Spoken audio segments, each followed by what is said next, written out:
Fala galera, beleza? Professor Vando falando mais uma vez e hoje nós vamos ver mais um quadro elétrico aí com uma característica bem diferente do que a gente tem habitual de ver aí. Nós temos bastante item aí bem parecidos, né, ou repetidos, vou mostrar para vocês aí. Espero que vocês gostem e entendam um pouco melhor. Quem tiver mais dúvida aí, eu vou passar bem rápido, vou falar um pouco sobre cada componente, mas quem tiver dúvida, bote aí no comentário que eu faço aí um tutorial mais dedicado a isso, beleza? Então peço vocês aí, quem não for inscrito, se inscreve aí, dá um like, ajuda a compartilhar as informações aí e bora pro vídeo, beleza? Então vamos lá, após a vinheta aí, acompanhe o vídeo completo.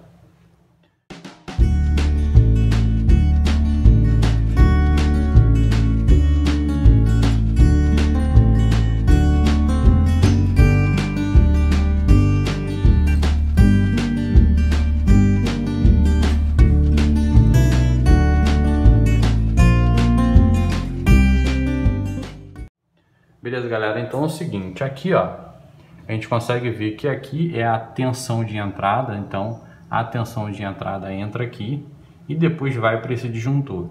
Então certamente aqui esse tensão de entrada é uma tensão de 220 volts, porque o disjuntor ele é um disjuntor bipolar aí. Então o disjuntor ele é de 10 amperes, curva C, 2 polos.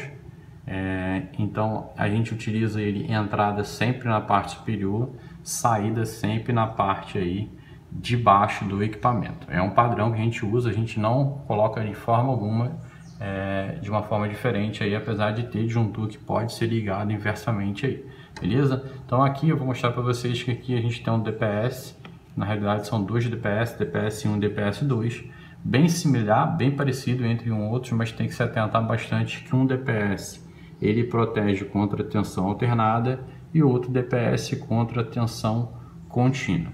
Então são dois equipamentos bem interessantes e bem diferentes que a gente utiliza. Esse DPS é DPS da marca Fênix, tá? E bastante interessante dele que ele utiliza aqui, ó, em cima dele dois contatos, cada um com seus contatos, né? Então um contato ele é normalmente aberto.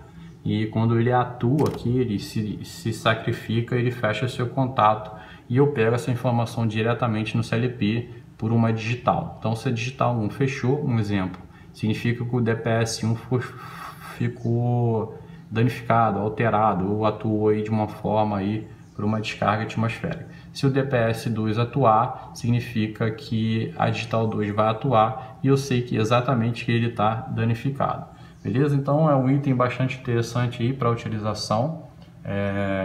Não sei se vocês já viram dessa forma, mas ele é bem interessante para isso. Aqui nós temos duas fontes, tá? Da fonte também da fabricação Fênix Contact, duas fontes de 60 watts de potência com a tensão de entrada de 100 a 240 volts e a saída é 24 volts. Então ela tem duas polaridades, né? Dois positivos e dois negativos.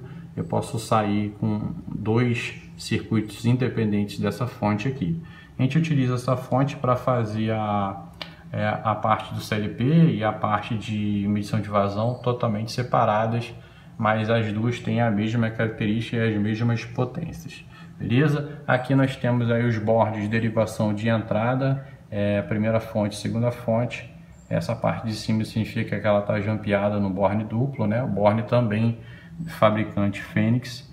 Então todas as informações estão anilhadas aí, numeradas com a informação no projeto.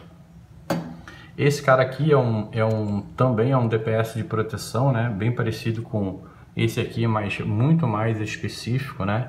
É um DPS de surto entre rede 485, ali ó, na descrição você já viu, ó. DPS RS485 é a comunicação de rede que a gente utiliza aqui na plataforma. Então ele é bem interessante. Então em vez de ele queimar todos os equipamentos, ele faz aí uma isolação galvânica entre os equipamentos e não deixa queimar todos os equipamentos ao mesmo tempo, beleza? Ele também é um elemento de sacrifício e o custo desse equipamento aí é um custo elevado, em torno de R$1.000, mas vale a pena aí dependendo do sistema que você esteja utilizando, né?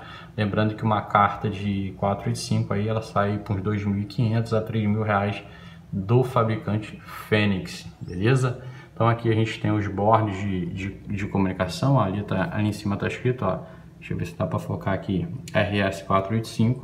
Então todos esses bornes que representam a parte de comunicação RS485 só tem um jump aqui e a parte negativa toda ela está jumpeada, toda essa parte azul ela está jumpeada. Então a gente tem lá atrás um borne, aqui na frente um borne, aqui a gente pode utilizar um jump, também um fusível de proteção. Aqui a gente tem o borne superior, o borne inferior e lá atrás a gente tem um borne de aterramento, que ele já é fixado ao trilho que passa direto à estrutura e está fixado ao quadro. Aqui nós temos mais bornes, né? Borne de entrada digital, né? DI significa entrada digital. Então todas as partes lógicas de liga e desliga, acionamento, inclusive os DPS que eu falei aqui, ele vem aqui para fazer essa informação chegar até o CLP. Aqui nós temos outra informação que é DO, saída digital, né? O que a gente manda uma informação do CLP e mandaria ligar ou desligar alguma coisa, só que a gente não faz isso. A gente não usa a DO para utilização de nada. Aqui nós temos aqui a parte de proteção das analógicas, mais conhecido como elemento de sacrifício, né? Também com valor agregado aí bastante alto, em torno de R$1.000 cada um componentezinho desse. Então, bem alto aí para proteger os equipamentos. Aqui nós temos aí as entradas analógicas, não sei se vai dar para ver aí, as entradas analógicas. E aqui nós temos os moldes. Na verdade a gente tem um molde só que faz as duas leituras. A gente tem dois circuitos de rede aqui. Então a gente tem esse molde que se chama molde ABS. Ele pega essas informações através dessa rede aqui 485.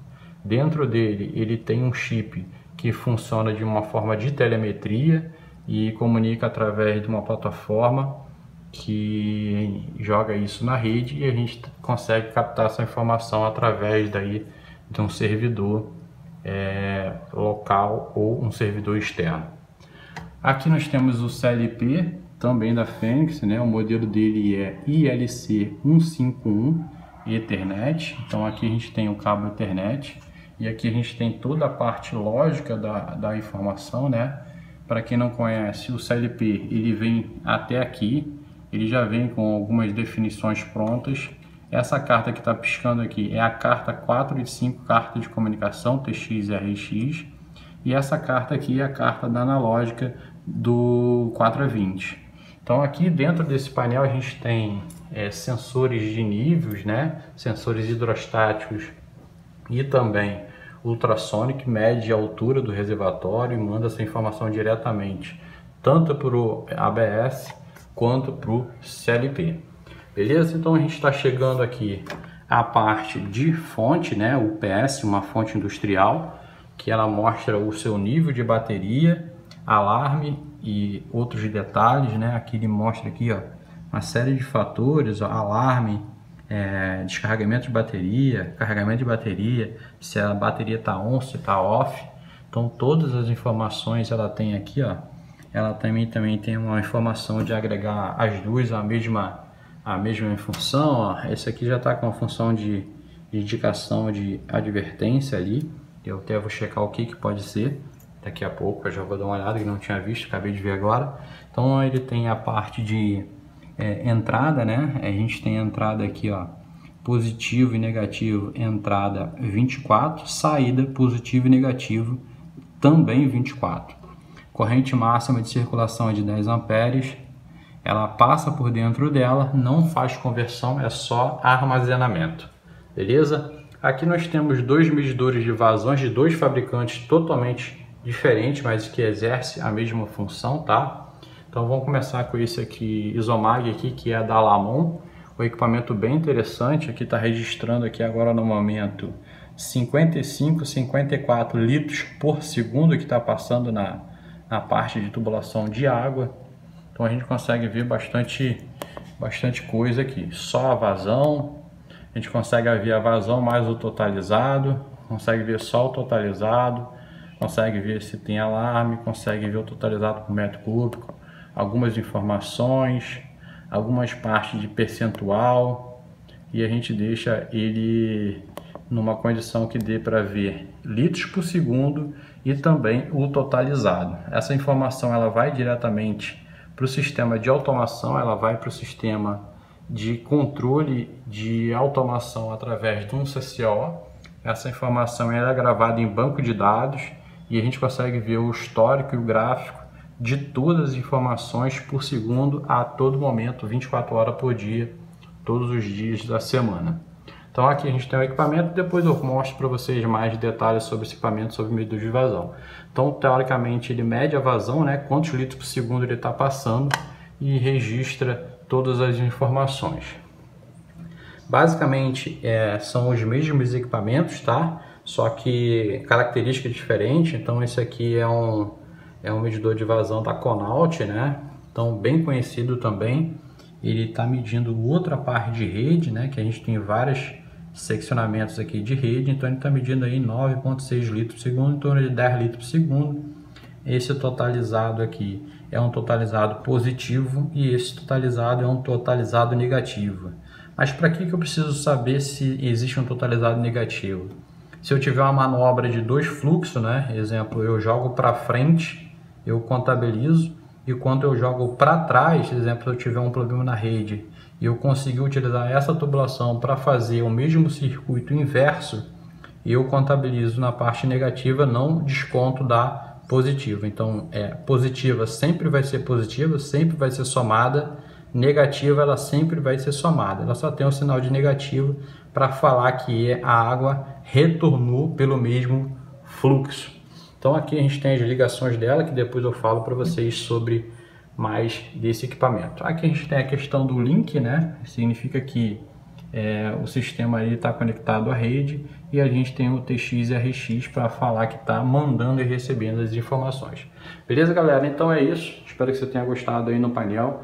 Bem completinho, né? Bem didático, bem legal. Se vocês tiverem mais dúvida aí, manda no comentário que eu vou tentar responder todos vocês aí na medida do possível, beleza? Então, peço a vocês aí, compartilhem o vídeo, dá um like aí, ajuda a essas informações chegar aí a quem gosta de área elétrica, quem precisa ter um conhecimento mais específico de alguns detalhes dos equipamentos de elétrica, comando e automação, beleza? Um grande abraço a todos aí, até a próxima.